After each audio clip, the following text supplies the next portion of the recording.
Welcome back to New World Next Week. I'm James Corbett of CorbettReport.com. And I'm James Evan Pilato from MediaMonarchy.com. The health and well-being of our personnel are our top priority.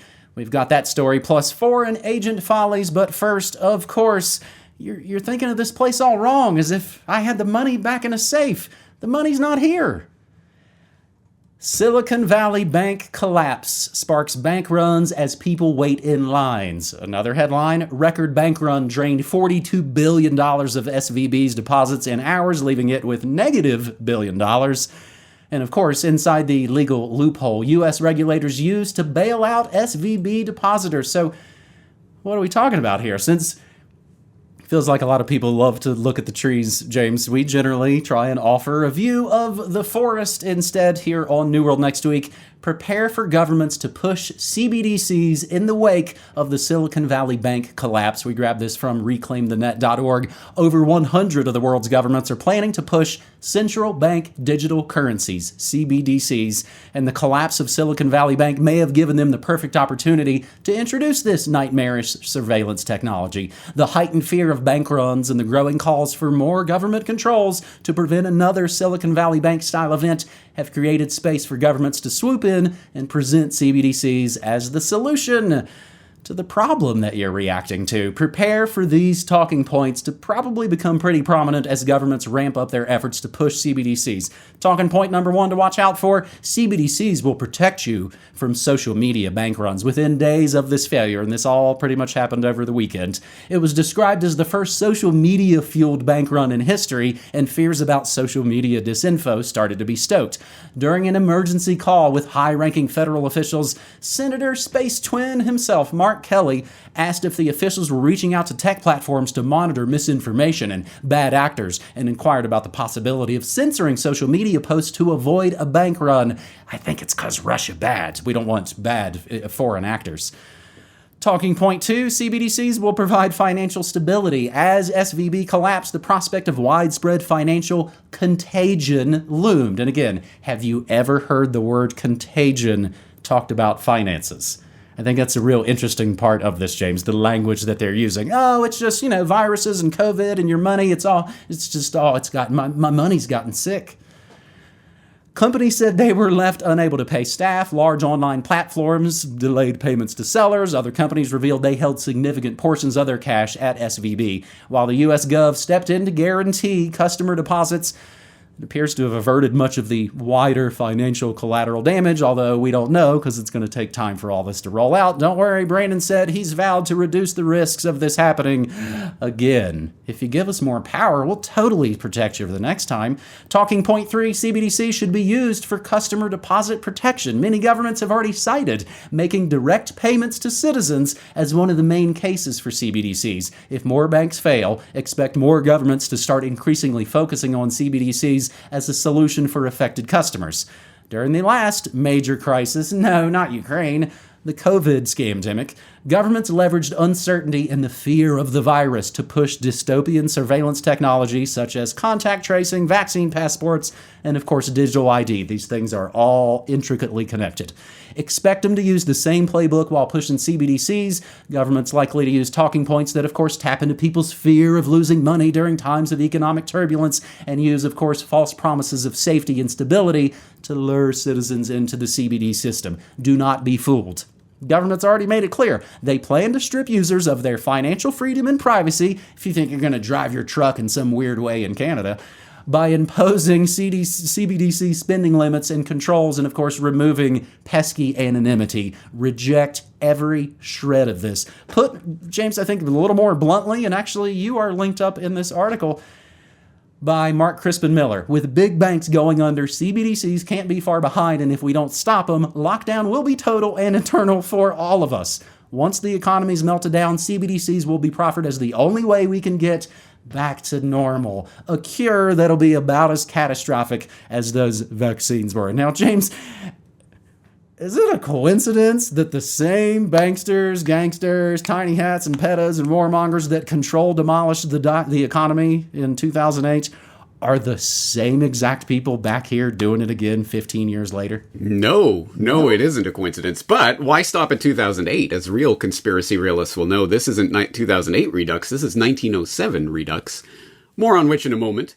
But take a deep breath. James, hold my beer. I'm going to condense a 1-hour Corbett Report podcast down into a 5-minute New World Next Week segment. So, here we go. On the CBDC note, I will point out the fact that the A3 podcast has just, as I am speaking here, as we're recording this, just a few hours ago, published a podcast on this exact scenario. CBDCs can arrive next month.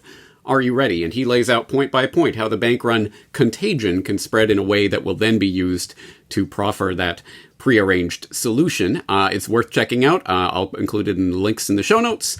But okay. All right, I guess the first order question that we have to tackle here is, what was SVB? What really was it? And that question is answered by Wall Street on Parade, aka Pam and Russ Martins, who says Silicon Valley Bank was a Wall Street IPO pipeline in drag as a federally insured bank. And they have a great article up on this that goes through how this was a Wall Street IPO machine that enriched the investment banks on Wall Street by keeping the IPO pipeline moving. It padded the bank accounts of the venture capital and private equity middlemen, and it minted startup millionaires for ideas that often flamed out after the companies went public. This was an incredibly inherently risky investment bank. The fact that it was that it held a federally insured banking charter and was backstopped by U.S. taxpayers is ridiculous. But even more ridiculous, as they go on to point out in that really important article, they found that there was a sort of a secret bailout that was going on of SVB last year through the Federal Home Loan Bank of San Francisco, which pumped $15 billion into SVB as of December 31st, 2022. $15 billion should be ringing some bells because that's the exact amount of unrealized losses that the bank reported on January 19th. But anyway, sort of the secret bailout going on, which makes no sense because the Federal Home Loan Bank is supposed to be for promoting mortgages to individuals and loans to promote affordable housing and community development, not for bailing out this Silicon Valley venture capital investment bank, piggy bank, that they were using for tech startups, pharmaceutical startups. Ginkgo Bioworks had a lot of money in there. That's a name that should ring some bells for people. Climate tech startups, a lot of this woke green nonsense that was never going to pan out, but hey, you can ka-ching on all the way to the Silicon Valley Bank, right? So, but don't worry, guys. The investors got out just in time, right?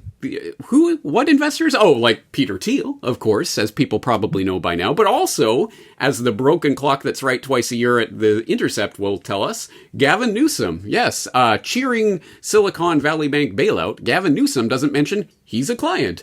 At least 3 of the California governor's wine companies are held by SVB, and a bank president sits on the board of his wife's charity. What a beautiful, incestuous little circle that is. So I guess the question is, how did this happen? What really happened to precipitate this? Because, as I say, they reported on January 19th, $15 billion in unrealized losses, which is kind of a big deal for a bank. But actually, the next day, the stock price went up 16%. Yay! Those great, real hard-edged stock analysts decided, hey, that sounds like a winner. Let's bet on that. The bank passed its stress tests. It passed its FDIC examinations. It passed a financial audit by KPMG the week before it went under. It passed its state regulatory audits. So what happened? What really caused this bank run crisis? Oh, as it turns out, prominent venture capitalists advised their tech startups to withdraw money from Silicon Valley Bank, while mega institutions such as JP Morgan Chase & Co. sought to convince some SVB customers to move their funds.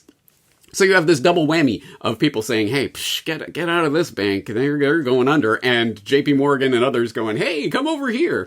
And as is now being reported, who are the immediate big beneficiaries of this? Well, get it from no less an authority than the Financial Times. Large U.S. banks inundated with new depositors as smaller lenders face turmoil. Yep, all these regional banks are suddenly in stress, and people are flocking to JP Morgan, Citigroup, the big name banks. It is quite obvious who is Cui bono? Well, obviously, the big banks, who apparently seem to have started the rumors that started this ball rolling. And that, as I say, should ring bells for 1907 for people who were paying attention to the century of enslavement. And remember the big banking panic of 1907, the Knickerbocker Trust going under and all of that, the Trust Investment Bank and who caused that again? Oh, right, J.P. Morgan spreading rumors about his rivals so that he could then coordinate the bailout process to A, be seen as the savior of the banking system, and B, consolidate all of his rivals and take control of them.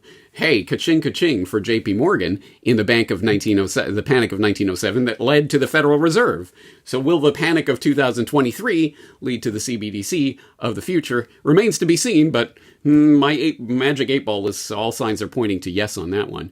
But it even gets even worse. I mean, okay, one aspect of this, certainly the JP Morgan, Chases, and other major banking institutions that benefit from this, not only benefit directly from new customers, but, oh, by the way, Jamie Dimon, who was just this past week, as even Reuters is reporting, JP Morgan must hand over CEO Dimon's records in Jeffrey Epstein lawsuit.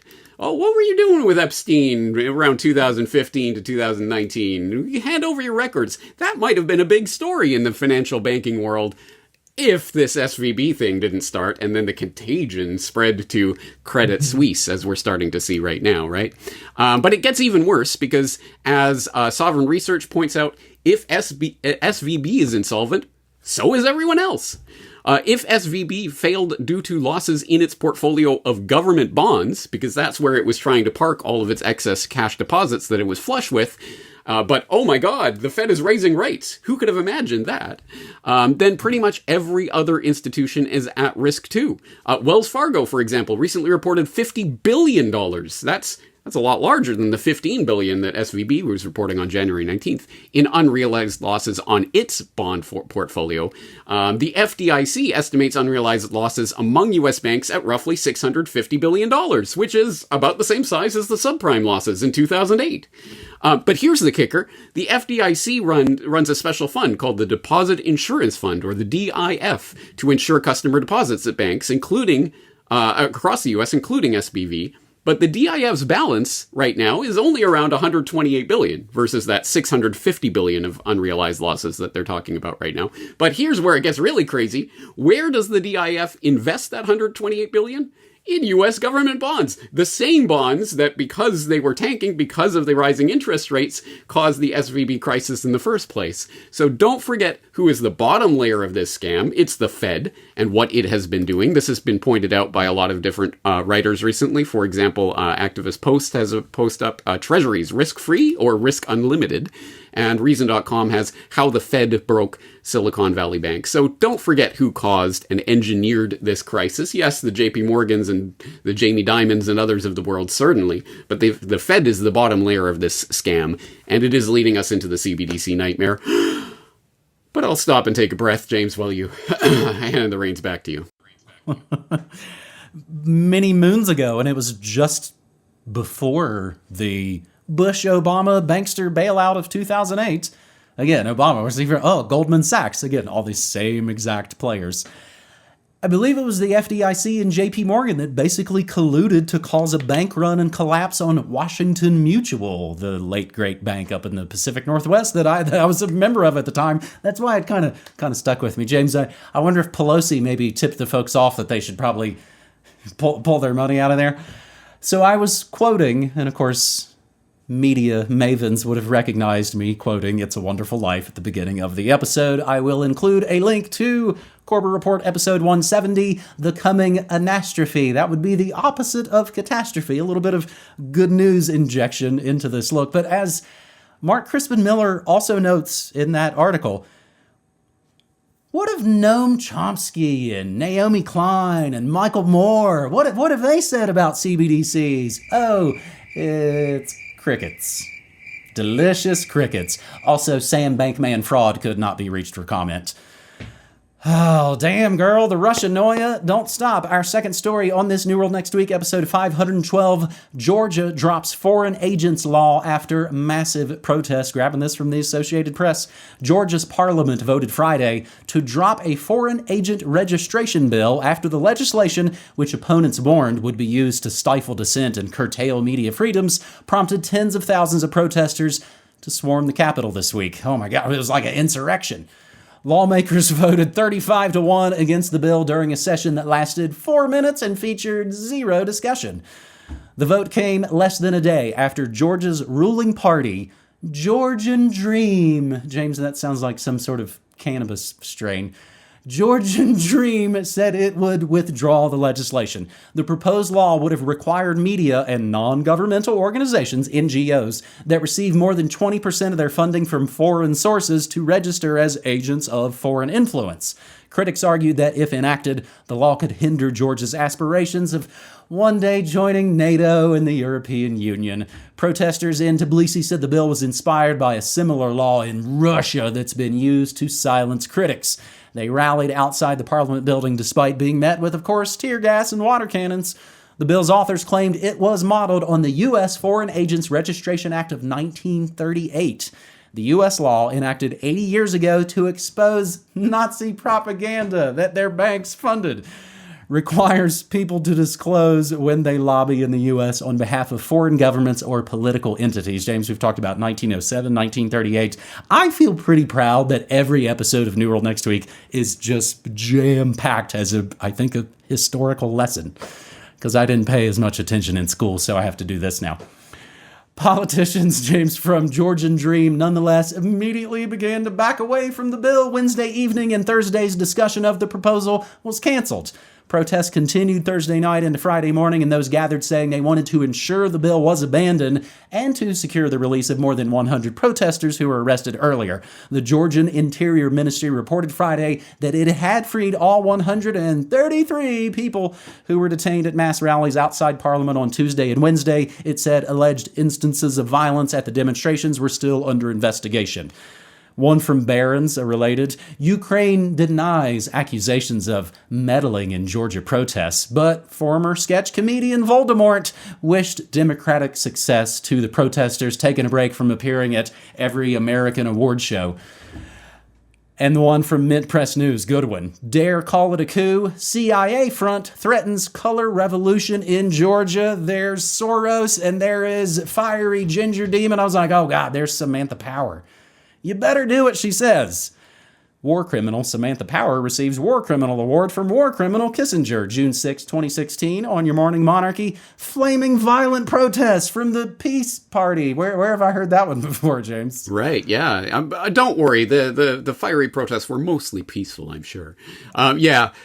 Ridiculous. Okay, so there's a lot of information to go through on this story. If people are keeping track of Riley Wagaman, former Corbett Report guest over at Edward Slav Squat blog, Substack, they will know that he has actually been in Tbilisi, in Georgia, for the past several months. And so he has a front row seat to what's going on there. He is covering it on his Substack right now. I hope people are taking a look at that coverage. And also, I hope to be talking to him in the near future about this latest shenanigans. But if you want the sort of the background, the deep dive, I would suggest people check out that Mint Press News article. It's got a lot of information in there, including the Samantha Power tweet. Georgia's proposed foreign agent laws gravely threaten Georgia's Euro-Atlantic future and the ability of Georgians to fulfill their own economic, social, and other aspirations. I call upon the Georgian parliament to drop these proposed laws, says the president of Georgia, Samantha Power. Oh, no, deep state operative Samantha Power, who is backed up by U.S. State Department spokesperson, aka deep state operative Ned Price, who menacingly warned that this was this could jeopardize Tbilisi's Euro-Atlantic future, blah, blah, blah. So what is this really about? Yes, it is about the ongoing color revolution that has been ongoing and playing out since 2003 in the Rose Revolution, which, of course, was NED funded and backed and supported. along with the Open Society Institute and its involvement in the Liberty Institute and training Georgian activists with the Otpor method that they developed earlier on that became the template for the color revolution. And the Rose Revolution was one aspect of that happened in 2003 and brought that wonderful beacon of democracy, Saakashvili, to power. Oh, wait. Oops. Oh, that Thai eater-in-chief that people might remember didn't quite turn out as the NEDers had hoped. In fact, now after desperately trying to rig the 2012 election and failing to do so, he's gone into complete ignominy of recent years and is being accused of several suspicious deaths of political rivals and other such things. But anyway, so they're still, I think, backing the Saakashvilis of Georgia, if not Saakashvili himself, and trying to bring about the ultimate game plan here, which is to make sure Georgia is in the NATO Euro-Atlantic sphere of influence, not that Russian sphere of influence. So that's what is really happening here. This is a proxy war. It is being played out through the deep state. If people need to know the details of the NED and the Open Society Institute and how they operate and what they are and why foreign agent laws like this are important and are being enacted in Russia and China and other places, I will humbly direct people back to my NGOs Are the Deep State's Trojan Horses documentary from 2018, where I go through all of that history. Anyway, I think this is a pretty big story and a part of the sort of the broader geopolitical conflict that's clearly taking place right now on the grand chessboard. There is so very much going on. Our third and final story, I guess in some ways seems like a small part of it in some ways, because this basically concerns people who have made the decision to work for governments around the world. So when you make that decision, you kind of maybe put yourself into certain situations. A lot of these other stories, of course, involve innocent people, which they love to attack. U.S. military testing pulsed energy on animals to recreate mysterious Havana syndrome symptoms. Grabbing this from military.com, the U.S. military has been carrying out experiments on animals in an effort to replicate the symptoms caused by the mysterious Havana syndrome that doesn't exist. Pentagon has been exposing primates to pulsed radio frequency waves to see if it could be the cause of the unexplained ailment that has sickened scores of U.S. government personnel over the past few years. Politico seems to be the one busting out this story. We'll include the link to their original report. This new report comes days after the outlet reported that the Department of Defense was continuing to test weapon systems in an attempt to recreate Havana syndrome symptoms after an intelligence community dismissed the theory that a foreign adversary or energy weapon was to blame. Radio frequency waves have also been tested on ferrets because they have similar brains as people. These experiments have been taking place at Michigan's Wayne State University, which was awarded a $750,000 grant last September for a program with a description, quote, traumatic brain injury and psychological health research. And then all the kids at the school immediately staged a walkout in protest. No, I'm just kidding. Their slave funds didn't tell them to do that. Pentagon funding experiments on animals to recreate Havana syndrome from Politico.com. Our foremost concern remains providing care to affected individuals since the health and well-being of our personnel are our top priority. I covered this on Monday's morning show. U.S. Intel report says Havana syndrome not caused by foreign weapon. A 2018 State Department report said the noises U.S. diplomats heard were likely local crickets. The sound of the fake left crickets? We don't know what it is, but we're going to torture animals anyway. So remember, people who abuse animals rarely stop there. James? Yeah, exactly. Like George Bush, like Elon Musk. Who else can we add to that list? Anyway, yeah, a lot of animal torturers out there go on to be psychopaths. But anyway, hey, here's a great example of that old technique that is used of we must do it because they're doing it. So we have to figure out how to do it. It's just for defensive purposes, guys. So it's, they're creating bioweapons. So we have to create bioweapons in order to, to know how to defend ourselves from these bioweapons. And oops, that we released one. Or how about the CBDCs? Look, China's developing a digital yuan, so we have to develop a digital dollar. They're doing it first. It's the old missile gap idea. Oh my God, the Ruskies are making so many missiles. We have to make more. Or, look, there's these pulsed energy weapons are being used against us, so we're going to have to start testing them out and making sure that we have that technology fine-tuned. right? Again, it's just the way to justify what they want to do for offensive purposes under the guise of defensive purposes. We know how that game works. But actually, I mean, that raises a couple of important points. One, it is for offensive purposes, but offensive against whom? Yeah, sure, the Ruskies, the commies, the Chi-Coms, whatever. But also, oh yeah, our own citizens, because you know that this technology is going to be used to intimidate, interrogate, harass, and otherwise subdue any possible dissent at home. That's what this is ultimately about. But then, secondarily, you know, in a way, given that this is an all-out war against their own citizens, they don't even need the pulsed energy weapons and other exotic technologies. They've got the slow kills acting in so many different ways. So I'll just on the broad topic of health, I'll just throw this as an interesting related sideline. Common dry cleaning chemical linked to Parkinson's. Talking about trichloroethylene, which has been used for 100 years in a number of instances, decaffeinated coffee, degreasing metals, dry cleaning clothes. It turns out it might be related to the 500% increased risk of Parkinson's disease. And Parkinson's is taking off all over the world. I wonder what's going on. So anyway, we are under slow kill biological attack every day from all of these endocrine disruptors and all these chemicals and things that are being flooded into our environment. And we find out decades, if not centuries later, oops, maybe that was a bad idea.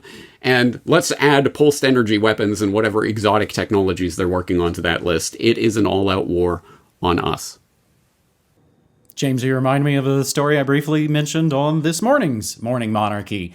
FDA recalls eye drops that may cause blindness. You remember they had to recall Chantrix, the help you quit smoking drug, because it might give you cancer. Like, damn, that's why I quit smoking cigarettes in the first place. They're products that claim to do that. They don't even work. Even on the face of it, their crap doesn't work. Controlled demolitions of monkeys with directed energy weapons. What a time to be alive. James, you mentioned it earlier, Century of Enslavement. It is in stock, and folks can go pick that up at newworldnextweek.com. Yes, they could go get the documentary and the transcript off your website, or they could have a physical copy that they can make copies of, that they could share with friends, that they could leave at their friend's house that they might watch, donate it to the library, any number of things you can do. We're also going to have to re-up on some of our Corbett Report shirts and looking for a new source for Media Monarchy ball caps. That and more can be found at newworldnextweek.com. I've been talking to one of my favorite truth music guys that finally reached out and made contact. I'm pretty stoked about trying to start to do some truth music releases through Media Monarchy and through the New World Next Week store as well, because it's going to take a year to get a record pressed, but we can make CDs and, of course, have digital downloads and maybe some flexi cards as well. I don't know. As many people might have CD drives as have turntables.